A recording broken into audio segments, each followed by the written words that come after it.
When did staying silent cost you more than speaking up would have? I was 17 when I watched my best friend Connor get framed for something that would destroy his life, and I said nothing. It started during senior year at Westfield High. Connor and I had been inseparable since middle school, the kind of friendship where we finished each other's sentences and knew each other's secrets. He was planning to attend MIT on a full scholarship. I was heading to community college, working at my dad's auto shop. We'd met in 7th grade when Connor transferred from private school after his dad lost his job. While other kids mocked his thrift store clothes and generic sneakers, I saw something different. A kid who could solve calculus problems in his head and built robots from spare electronics. He helped me pass algebra. I taught him how to throw a decent spiral and navigate the social landmines of public school. By high school, Connor had transformed from the awkward transfer student into academic royalty. He was valedictorian material, student body treasurer, and captain of the academic decathlon team. Teachers loved him. College recruiters called constantly. MIT had been courting him since sophomore year. I was proud of his success, never jealous. Connor never made me feel stupid for choosing trade school over university. When other kids asked why the future rocket scientist hung out with a grease monkey, Connor would just shrug and say, "He's got the most important quality. He's real." Our physics teacher, Mr. Garrett, was one of those educators everyone loved. He made science fun, stayed after school to help struggling students, and coached the academic decathlon team. Connor idolized him. When Mr. Garrett offered Connor a paid position helping with his private tutoring business, Connor was thrilled. "This could pay for my textbooks," Connor told me excitedly. "Plus, imagine the recommendation letter I'll get." I was happy for him, but something felt off from the beginning. Mr. Garrett would call Connor out of other classes for urgent tutoring matters. Connor started staying late 3 nights a week, missing our usual hangouts. When I'd ask about the tutoring work, Connor would give vague answers about administrative stuff and special projects. "What kind of special projects?" I pressed one day. Connor shifted uncomfortably. "Just helping Mr. Garrett organize his files, set up his home office, normal tutor stuff." But Connor's definition of normal was starting to worry me. He'd become jumpier, constantly checking his phone for messages from Mr. Garrett. Dark circles formed under his eyes. He'd snap at innocent questions, then apologize immediately after. "You okay, man?" I asked during lunch one October afternoon. "You seem stressed." "Just the usual senior year pressure," he said, but he wouldn't meet my eyes. MIT expects perfection, no room for mistakes. 2 weeks later, everything seemed perfect, until I saw something I wasn't supposed to see. I'd forgotten my calculus book in Mr. Garrett's classroom and went back after football practice to grab it. The hallway was empty, lights dimmed. As I approached the door, I heard voices inside, Connor and Mr. Garrett arguing. "I won't do it anymore," Connor's voice was shaking. "This isn't what you said tutoring would be." "You're overreacting," Mr. Garrett replied calmly. "This is how mentorship works in the real world. You want that MIT recommendation, don't you?" Something cold twisted in my stomach. I crept closer to the door, which was slightly ajar. "I'm not comfortable with this," Connor said. "The things you're asking me to do are perfectly normal." Mr. Garrett cut him off. "Unless you want me to tell the administration about those test answers you supposedly found in my desk drawer?" My blood ran cold. Connor had never cheated in his life. He was the kid who refused to let me copy his homework in 8th grade because it wouldn't help me learn. "I never took any test answers," Connor's voice cracked. "You know that." "Do I?" "Because I have security footage that says otherwise." Funny how cameras can be interpreted different ways. I pressed myself against the wall, heart pounding. Through the crack in the door, I could see Mr. Garrett standing too close to Connor, who was backed against the whiteboard. Mr. Garrett's hand was on Connor's shoulder in a way that made my skin crawl. "Your scholarship depends on maintaining that perfect GPA," Mr. Garrett continued. "One academic dishonesty charge and MIT disappears. Your whole future, gone, unless we continue our special arrangement." "I can't keep coming to your house," Connor whispered. "If my parents find out, they won't find out anything unless you make them suspicious." Mr. Garrett's voice turned sharp. "You're a smart boy, Connor. Smart enough to understand what's at stake here." That's when I should have burst through that door. Should have recorded everything on my phone. Should have reported what I witnessed immediately. Instead, I grabbed my book from my locker and ran. That night, I lay awake replaying what I'd heard. Connor going to Mr. Garrett's house, some kind of arrangement, the threat about planted evidence. Every scenario I imagined made me sick, but I kept talking myself out of the obvious conclusion. Mr. Garrett was married with 2 young daughters. He coached Little League on weekends. He'd won Teacher of the Year 3 times. Surely I was misunderstanding something. For 3 weeks, I watched Connor change. He became withdrawn, stopped eating lunch with our group, and dark circles appeared under his eyes. His normally perfect grades started slipping. B+ in chemistry, B in calculus. For Connor, those might as well have been failing grades. "MIT is going to rescind my acceptance," he said one day, staring at a quiz marked with a C+.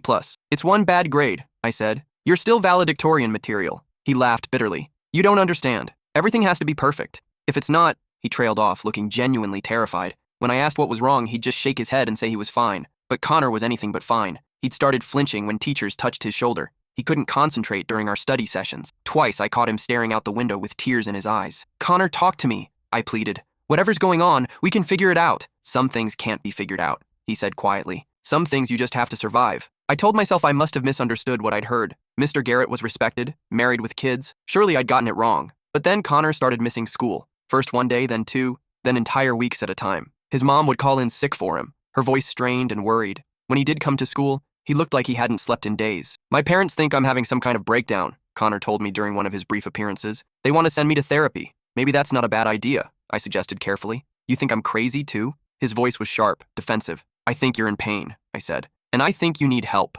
Connor stared at me for a long moment, and I thought he might finally tell me what was happening. Instead, he just shook his head. No one can help with this, he said. Some secrets are too dangerous to tell. Then came the morning that shattered everything. I arrived at school to find police cars in the parking lot, and Connor being led away in handcuffs. Students crowded around, phones recording, whispers spreading like wildfire. Connor Mills was caught stealing from Mr. Garrett's office, someone said. They found test answers in his backpack.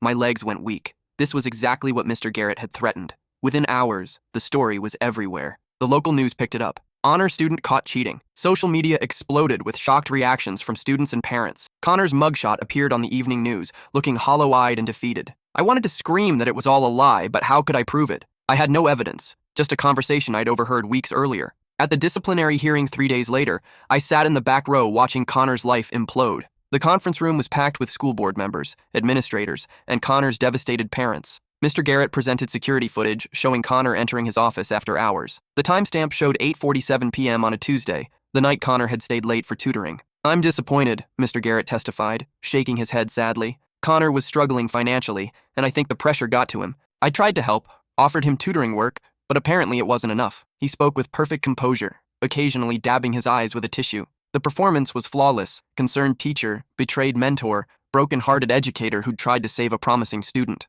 Connor's parents looked devastated. His mom was crying. His dad stared at the floor, shoulders slumped in defeat. They'd sold their car to pay for Connor's SAT prep courses. His mom worked double shifts at the diner to save for his college expenses. Seeing their son branded as a cheater was destroying them. When Connor tried to explain about the special arrangement, Mr. Garrett's lawyer objected. Mr. Mills is clearly trying to deflect blame by making wild accusations against a respected educator. Connor's voice broke as he tried to describe what really happened. He made me go to his house. He said if I didn't do what he wanted, he'd plant evidence that I was cheating. He has pictures. That's enough, the hearing officer interrupted. These accusations are serious and unfounded. Mr. Mills, you're already facing disciplinary action. Making false claims about a teacher will only make things worse. The hearing officer agreed. Connor's claims were dismissed as desperate lies. The evidence against Connor was overwhelming. Test answers in his backpack, security footage of him in Mr. Garrett's office, and no credible explanation for why he'd been there. The hearing took less than 2 hours. MIT rescinded his scholarship. The state academic board banned him from college athletics. Local newspapers ran the story. Star student falls from grace in cheating scandal. That night, I found Connor sitting alone behind the school gymnasium, staring at his rejection letter from MIT. 5 years of perfect grades, he said without looking up. 4 years of academic decathlon championships. None of it matters now. I sat beside him, my throat tight with guilt. Connor, what really happened? He laughed bitterly. You want the truth? Mr. Garrett has been blackmailing me for months, making me do things, taking photos, meeting him at his house when his wife was out of town, letting him... He stopped, his voice breaking. My stomach dropped. This was worse than I'd imagined. He said if I ever told anyone, he'd plant evidence that I was cheating. Guess he did it anyway once I finally refused to go along with it. We have to tell someone, I said desperately. The police, your parents. With what proof? Connor stood up, crumpling the MIT letter. A respected teacher versus a convicted cheater? Who's going to believe me now? The bitterness in his voice cut through me like a blade.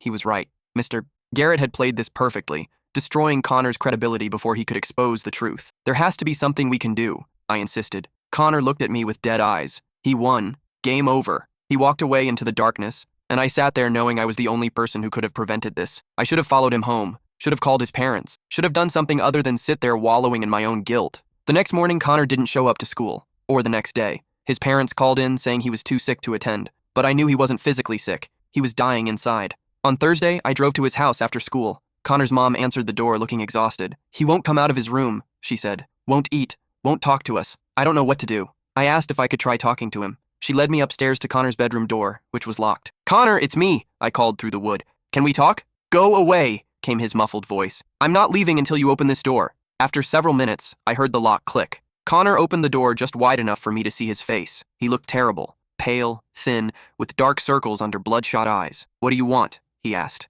To help. You can't help, he said. No one can. Then let me just sit with you. You don't have to be alone with this. He hesitated, then stepped aside to let me in. His room looked like a tornado had hit it. Clothes everywhere, papers scattered, his MIT acceptance letter torn into pieces on the floor. We sat on his bed in silence for a long time. Finally, Connor started talking. "It started in September," he said quietly. "Mr. Garrett asked me to help set up his home office, said he'd pay me $20 an hour. I thought it was just filing papers, organizing books. He told me everything. How Mr. Garrett had gradually escalated from inappropriate comments to physical contact, how he'd used Connor's financial desperation against him, how he'd threatened to destroy Connor's future if he didn't comply. I kept thinking I could handle it," Connor said. "Just get through senior year, get into MIT, never look back," but it kept getting worse. "Why didn't you tell someone?" I asked, though I already knew the answer. "Because he showed me exactly what he'd do if I tried." Connor pulled out his phone and showed me a photo, test answers in what looked like his handwriting. "He made me copy these months ago, said it was practice for tutoring other students, but he kept them.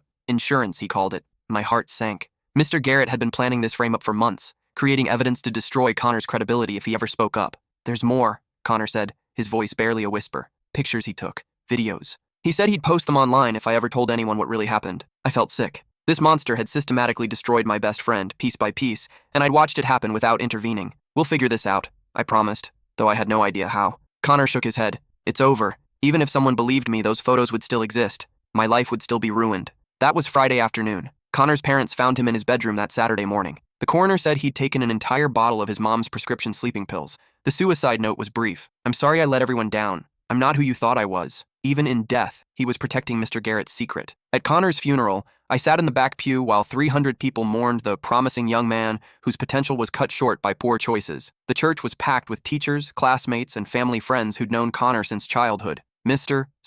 Garrett delivered a touching eulogy about second chances and the tragedy of academic pressure. He spoke about Connor's brilliance, his dedication, his bright future that had been derailed by one terrible mistake. "Connor was more than his worst moment," Mr. Garrett said, his voice thick with emotion. "He was a gifted student, a kind soul, and a young man who made an error in judgment that doesn't define who he was." The audience nodded in agreement, dabbing their eyes with tissues. They saw a caring teacher mourning his student. I saw a predator who'd murdered my best friend and was now performing grief for an audience. I wanted to scream. Instead, I sat silent again. After the service, Connor's mom approached me with red-rimmed eyes. "You were his best friend," she said. "Did he ever say anything to you? About why he would steal those test answers? It just doesn't make sense." I looked into her devastated face, a woman who'd worked herself to exhaustion trying to give her son opportunities she'd never had. She deserved to know the truth about what had killed her child, but telling her would mean admitting I'd known Connor was in danger and done nothing to help him. "No," I lied. "I had no idea." The lie burned in my throat, but I told myself it was kinder than the truth. What good would it do to tell her that her son had been systematically abused and I'd been too cowardly to intervene? That night, I couldn't sleep. I kept hearing Connor's voice. "The things you're asking me to do." I kept seeing him backed against that whiteboard, trapped by a predator in a position of trust. The guilt was eating me alive. I'd replay that night in the hallway over and over, imagining different choices. What if I'd burst through the door? What if I'd recorded the conversation? What if I'd told someone what I'd witnessed? Would Connor still be alive? For the next 2 years, I carried that secret like a weight in my chest. I graduated, started working full-time at Dad's shop, and tried to pretend Connor's death wasn't my fault. I told myself there was nothing I could have done, that speaking up wouldn't have made a difference. But late at night, when I couldn't sleep, I knew better. I avoided Connor's parents, unable to face the grief I'd helped cause. I stopped going to places we'd hung out together. I threw myself into work, taking on extra shifts to exhaust myself into dreamless sleep. Dad noticed the change in me. "You've been different since Connor died," he said one day as we worked on a transmission together. "More distant, angry." "I'm fine," I lied. "No, you're not, and that's okay. Losing a friend that young, it changes you." If only he knew how much it had changed me. I'd become someone I didn't recognize, a person who could watch injustice happen and do nothing, a person who could let a friend die rather than risk awkward conversations. The worst part was how normal everything seemed. Mr. Garrett continued teaching, winning awards, being praised by parents and administrators. He coached the academic decathlon team to another state championship. Life went on as if Connor had never existed. Sometimes I'd drive past the school and see Mr. Garrett in his classroom, teaching new students, identifying new victims. I wondered if he was already grooming Connor's replacement. Then I saw the news story that changed everything. Local teacher arrested in student abuse scandal. The headline made my blood run cold. Below it was Mr. Garrett's photo, the same kind smile he'd worn at Connor's funeral. I devoured every word of the article. Another student had come forward, then another, and another. The investigation revealed a pattern going back 15 years. Dozens of victims, boys from troubled families, students desperate for college recommendations, kids who were too ashamed or too scared to speak up. The prosecutor described Mr. Garrett's method. He identified vulnerable students, gained their trust through academic opportunities, then used blackmail and manipulation to silence them. Several victims reported being threatened with planted evidence if they refused his demands. One victim was quoted anonymously.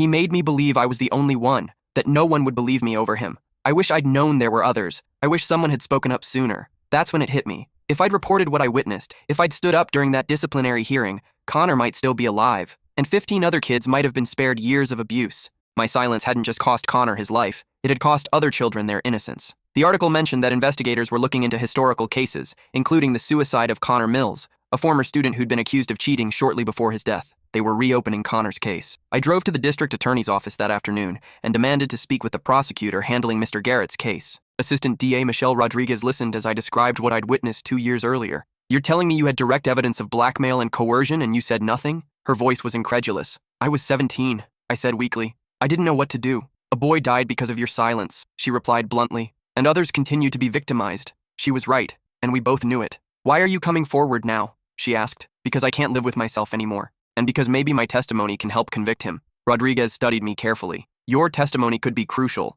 but you need to understand. This means admitting publicly that you could have prevented multiple crimes, including your friend's death." I nodded. "I understand. The defense will tear you apart. They'll paint you as someone seeking to absolve his guilt by scapegoating their client." "I don't care," I said. "Connor deserves the truth. All those kids deserve justice." My testimony became crucial to the prosecution's case. I described the conversation I'd overheard, Connor's deteriorating mental state, and Mr. Garrett's manipulation tactics. During his deposition, Mr. Garrett's lawyer tried to discredit me as a grieving friend seeking someone to blame for his friend's suicide. "Isn't it true that you've struggled with guilt over your friend's death?" the defense attorney asked. "Yes," I replied. "And isn't it true that accusing my client helps you feel less responsible for failing to help your friend?" "No," I said firmly. "Accusing your client helps ensure he can't hurt anyone else the way he hurt Connor." But my account corroborated details from other victims, the same threats, the same pattern of abuse, the same method of planting evidence. The trial lasted 3 months. During that time, I learned details about Mr. Garrett's other victims that made me sick. Boys as young as 14, abuse that went on for years,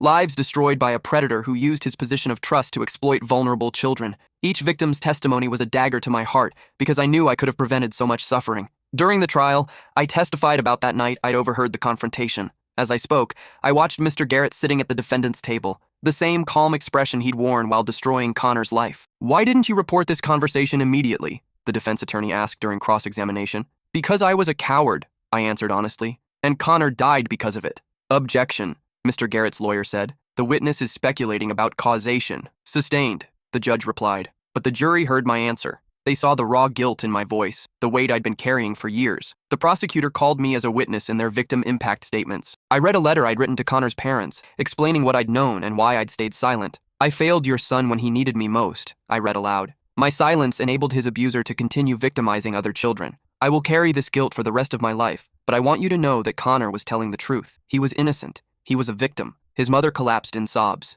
His father just stared at me with a mixture of grief and rage. After court that day, Connor's dad approached me in the hallway. "My son begged for help," he said, his voice shaking. "And you knew he was telling the truth. You could have saved him." "I know," I whispered. "I'm sorry." "Sorry doesn't bring him back," he replied. "Sorry doesn't give us back the years we could have had with him." He was right. Sorry was just a word, and words couldn't resurrect the dead. Mr. Garrett was sentenced to 25 years in federal prison. 15 victims came forward during the sentencing phase. The youngest had been 14 when the abuse started. At the sentencing hearing, the judge addressed me directly. "Your silence enabled a predator to continue harming children for 2 additional years. While I understand you were young and frightened, your choice had devastating consequences that extend far beyond your friend's death." She was right. By staying silent, I'd become complicit in every subsequent crime. After the trial, I couldn't go back to my old life. The weight of what I'd learned, what I'd failed to prevent, was crushing. I quit my job at Dad's shop and enrolled in college, majoring in social work. I wanted to work with at-risk youth, kids who might be facing the same situation Connor had. College was difficult for someone who'd barely paid attention in high school,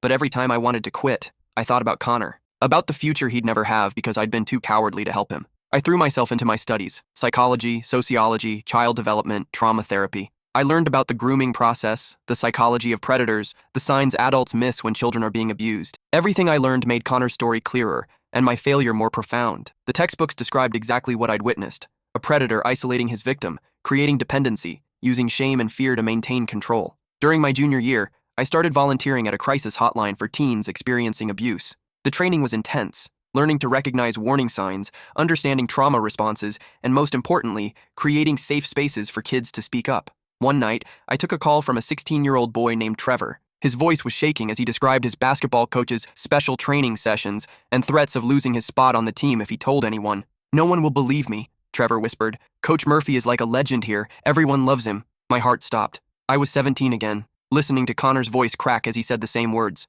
Trevor, I said carefully, what you're describing is abuse, and I believe you. But what if I'm wrong? What if I ruin his life over nothing? You're not wrong, I said firmly. And this isn't your fault. Can you record your next conversation with him? The call lasted 2 hours. I walked Trevor through safety planning, helped him understand that what was happening wasn't normal or acceptable, and gave him resources for getting help. Why are you helping me? He asked before hanging up. Because someone should have helped my friend when he was in your situation, I said. And I failed him. I won't fail you. For the next hour, I walked Trevor through safety planning, how to document evidence, whom to contact, what resources were available. I gave him my personal number and made him promise to call if he felt unsafe. 3 days later, Trevor called back. He'd recorded Coach Murphy making explicit threats and sexual demands. Together, we contacted the authorities. Coach Murphy was arrested within a week. During the investigation, 2 other players came forward with similar stories. Unlike Connor, these boys had an advocate who believed them from the beginning. At Murphy's sentencing, Trevor read a victim impact statement. Someone told me that my voice mattered, he said. That speaking up wasn't just about protecting myself,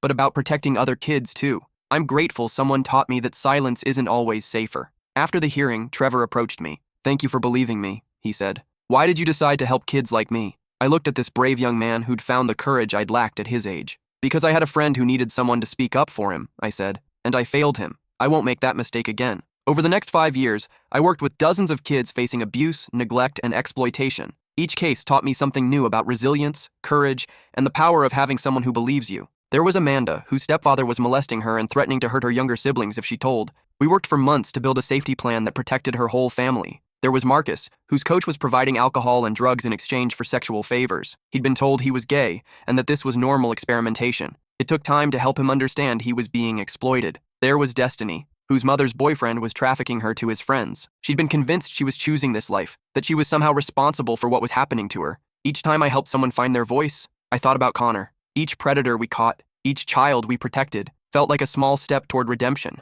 but it wasn't enough to erase what I'd done, or what I'd failed to do. The work was emotionally brutal. I'd come home after sessions with traumatized kids and drink until I couldn't feel the weight of their stories. My relationship suffered. How could I explain to girlfriends that I spent my days immersed in the darkest aspects of human nature? You can't save them all, my supervisor, Dr. Martinez, told me during one of our sessions. And you can't punish yourself forever for not saving Connor. Can I? I asked. He'd be 27 now. He might have been married, had kids, changed the world. Instead, he's dead because I was too much of a coward to help him. You were 17 years old, she said gently. You didn't have the training, the resources, or the maturity to handle what you witnessed? I had a voice, I replied. I chose not to use it. Dr. Martinez leaned forward. What you're doing now, helping these kids, preventing other tragedies, that's using your voice. Connor's death was a tragedy, but it doesn't have to be meaningless if it inspired you to protect others. Her words were meant to comfort, but they felt hollow. No amount of kids I saved would bring Connor back or erase my failure. Still, I kept working, because even if I couldn't redeem myself, I could honor Connor's memory by ensuring other kids didn't suffer his fate.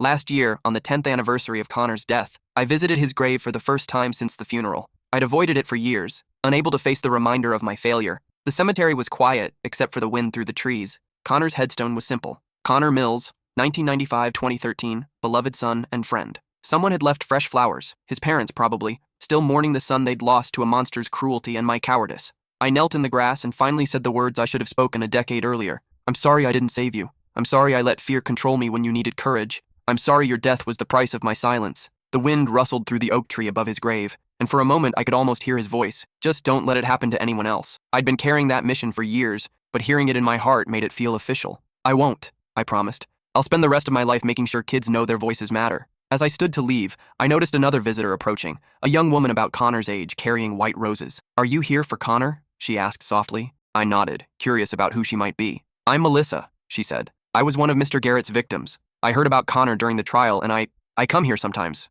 to thank him. Thank him? His death was what finally made me realize I wasn't alone. When I read about his suicide in the old newspaper articles, I saw myself in his story. It gave me the courage to come forward. My throat tightened. Even in death, Connor had saved someone. He would have liked knowing that, I said. Melissa placed her roses by his headstone. The prosecutor told me there was a friend who eventually testified, someone who'd witnessed the abuse but stayed silent initially. Was that you? I nodded, ashamed. I've hated you for years, she said simply, knowing you could have prevented what happened to me and the others. I closed my eyes, accepting the judgment I deserved. But then I learned about the work you're doing now, she continued. How many kids you've helped since then? And I realized something. Connor's death didn't just destroy lives, it also created a purpose. I opened my eyes, surprised by the compassion in her voice. "I'm not saying it makes up for your silence," she said. "Nothing can bring Connor back or undo what happened to the rest of us, but you've turned your guilt into something that protects other kids. That has to count for something." After she left, I sat by Connor's grave until sunset, thinking about the ripple effects of that night when I chose silence over courage.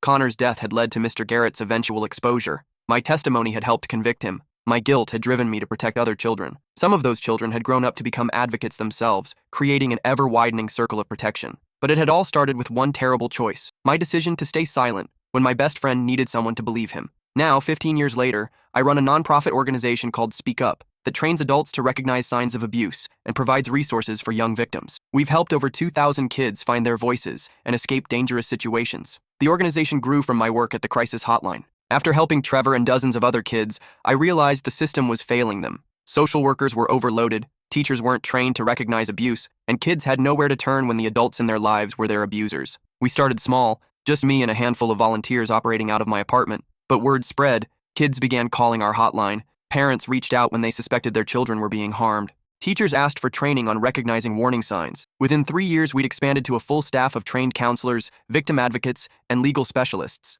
We opened a crisis center where kids could stay safely while investigations proceeded. We lobbied for stronger mandatory reporting laws and better training for educators. Every case reminded me why this work mattered. Like Samantha, who came to us after years of abuse by her stepfather. She tried to tell her mother twice, but was called a liar and punished for making up stories. We helped her document the abuse, connected her with a therapist who specialized in trauma, and supported her through the legal process that put her stepfather in prison. Or David, whose scout leader had been grooming him for months with special privileges and overnight camping trips. David thought he was special, chosen, until he realized what was really happening. We helped him understand that none of it was his fault, and supported his family through the aftermath. These successes felt like small victories against the darkness, but they also highlighted how many kids were still suffering in silence. For every child we helped, how many others were trapped in situations like Connor's? The hardest cases were the ones we couldn't save. Like Jeremy, who called our hotline but hung up before giving his name. We never heard from him again. Or Crystal, whose mother refused to believe her daughter's accusations against her new boyfriend. Crystal ended up running away,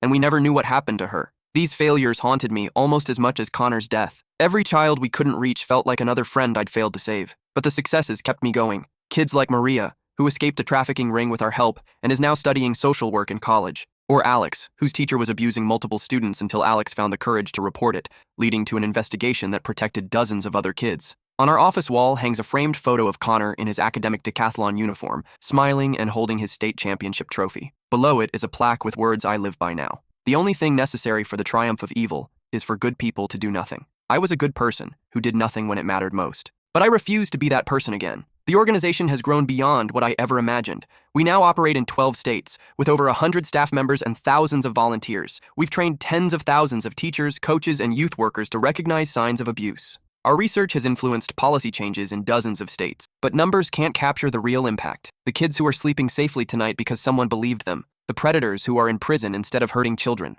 The communities that have learned to protect their most vulnerable members. Today, when children tell me they're afraid no one will believe them, I think about a 17-year-old boy who died believing he was alone. I tell them what I wish I could have told Connor. Your voice matters. Your truth matters. And I will stand with you, no matter who we're facing. Because I learned the hardest way possible that staying silent doesn't protect anyone. It only protects the people who hurt others. Connor's death taught me that silence has a cost, and it's usually paid by the people who can least afford it. So I speak up now, every time, for every child. Because Connor can't speak for himself anymore, but his story can still save lives. Last month, I received a letter from a young woman named Emily. She'd been abused by her uncle for years, and finally found the courage to report it after calling our hotline. Her uncle was sentenced to 15 years in prison, and Emily was getting therapy to heal from her trauma. "Thank you for believing me when no one else would," she wrote. "I know you didn't know me before I called, but you treated my story like it mattered. That made all the difference." Letters like Emily's remind me why this work is so important. Not just because we're protecting children,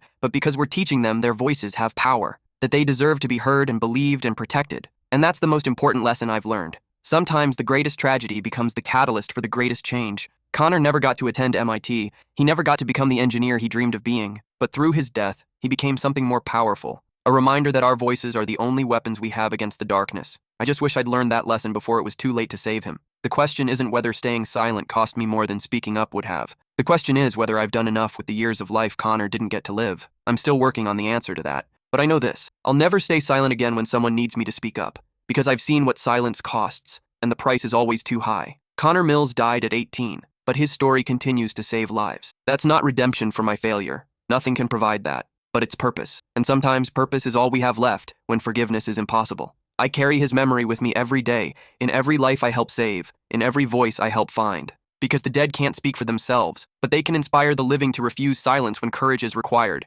And that, I've learned, is the only way to honor the friends we failed to save. Connor would be 30 now. Sometimes I imagine the life he might have lived, the bridges he might have designed, the students he might have inspired, the family he might have raised. I picture him as a father, teaching his kids to solve problems and stand up for what's right. But mostly, I imagine him proud of the work we're doing in his name. Proud that his death wasn't meaningless, that his story became a weapon against the kind of evil that destroyed him. That's the best memorial I can give him, ensuring his tragedy becomes other children's salvation. And maybe somehow that's enough.